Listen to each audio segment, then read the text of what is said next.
Okay. That's like, what? Good morning, folks, and welcome to At the Wheels. Thank you for checking this out. It is Sunday morning, and if you know anything about this channel, you know that I'm always pretty much at the Cars and Coffee at Birdhouse Coffee here in South Windsor, which is part of the Connecticut Valley Brewing, big situation here. So great event, always some great cars. You can see some behind me there. There is that. You can look back there. You can see that beautiful GT3 RS, which we will go scope out in a minute. I know you want to make sure my face stays in the frame because I'm such a sexy man. Yeah, anyway, so Cars and Coffee, Birdhouse. We are in getting close to mid-August here, so let's go check out some rides.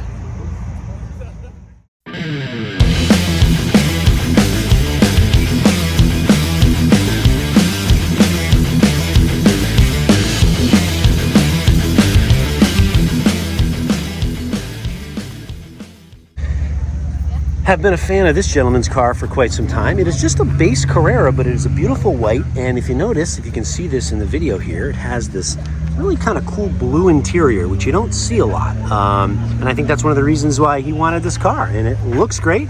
It's got the PDK and nothing wrong with a base Carrera. It's still a 911, folks. I was just talking to my wife the other day about, she said, what is a hot hatch? Because I used that term, and I think this is pretty much going to qualify. I don't know much about that market and the whole JDM and all that kind of stuff. I don't even know if this is considered JDM, but I'm trying to think, but nothing happens. It is what I would call a hot hatch. It's got a hatchback. It looks pretty hot. It's quick, I'm sure.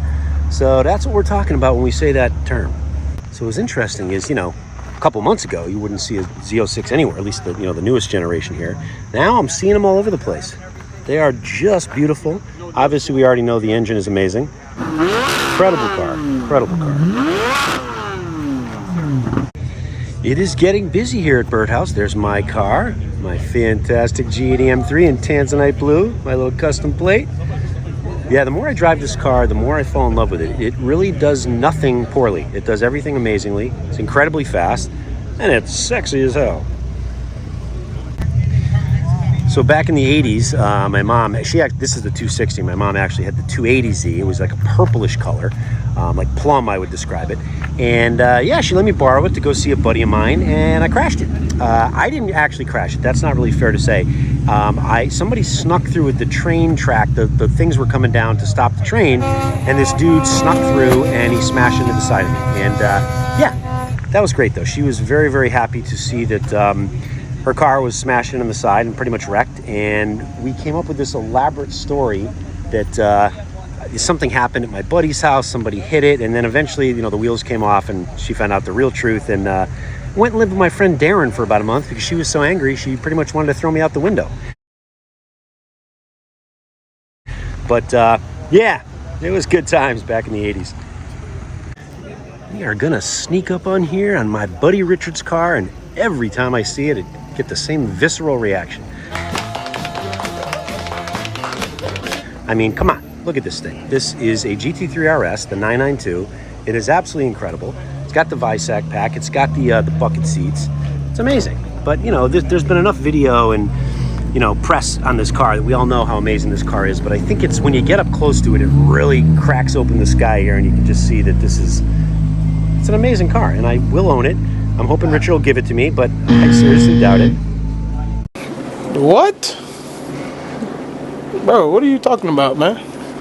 And right next to the GT3 RS is his son Steve's car. This is his G80 M3 in blue, except it's a different version of blue, obviously.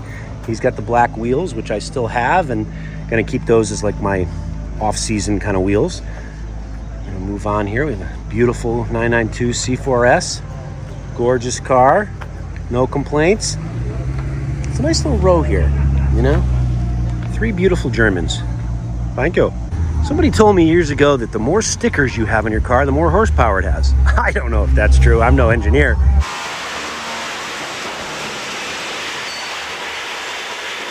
But I like this. I think this guy was following me down the road. Now, here's an interesting thing. I have not seen this. It's got the sparkle, like kind of the race seat in just one position. The other one's like the comfort seat for the wifey or best friend or whatever it is. Interesting. So another thing I find very intriguing is that I would have said probably even 6 weeks ago that gold wheels on any car was just an abhorrent, I just couldn't even imagine. But they're starting a little bit to grow on me. There are certain color combinations where I could see having gold wheels, and this one kind of works. Yeah. GT3 for me. Yeah, I think I met this gentleman. Speaking of, these aren't gold wheels, but they're that kind of, that satiny, whatever you want to call it, anthracite. I don't know. But looks cool. Another one with buckets, got the roll cage. This is the 3.8, so that 2014 to 16 range or whatever.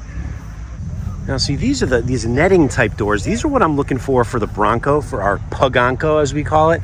Have not been able to find a good set of these for the Bronco. I'm sure they exist. Maybe I just haven't looked in the right places, but this is not a Bronco. This is a Jeep, and I think it looks really cool. I dig it.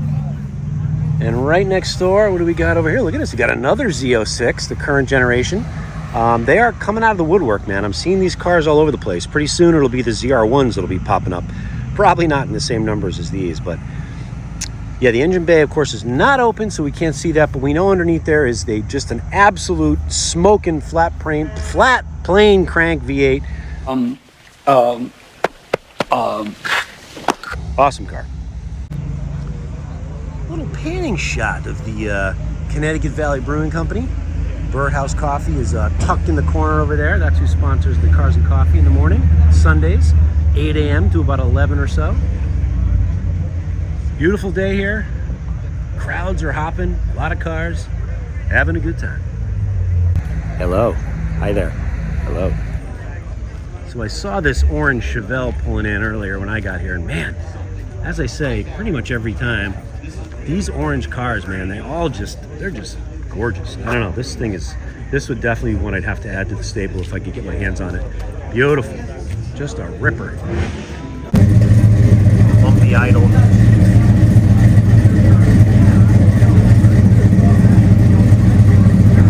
Yeah, boy. All right, as custom plates go, I have to say I do kind of dig that one.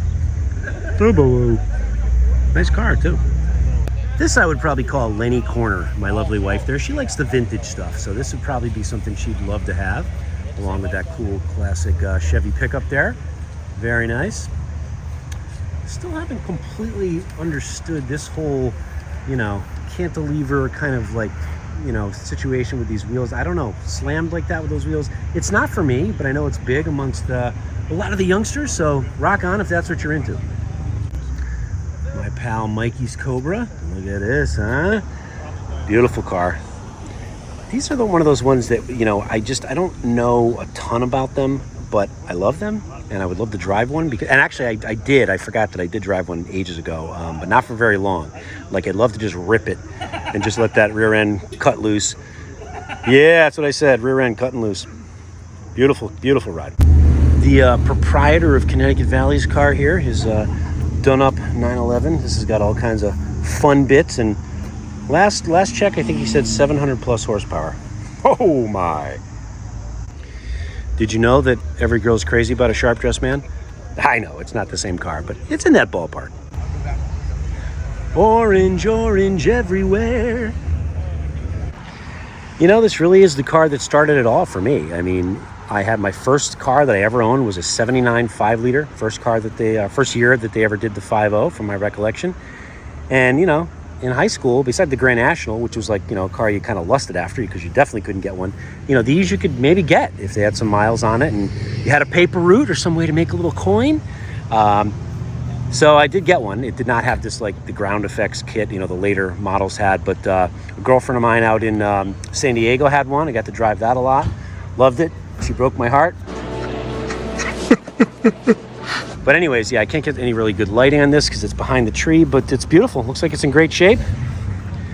This is what kicked it all off. That and my mama, she definitely was a big fan of the muscle cars. So my old man liked the cars, but he just wasn't, wasn't in his blood like it was with my mom and myself. A nice little corner here.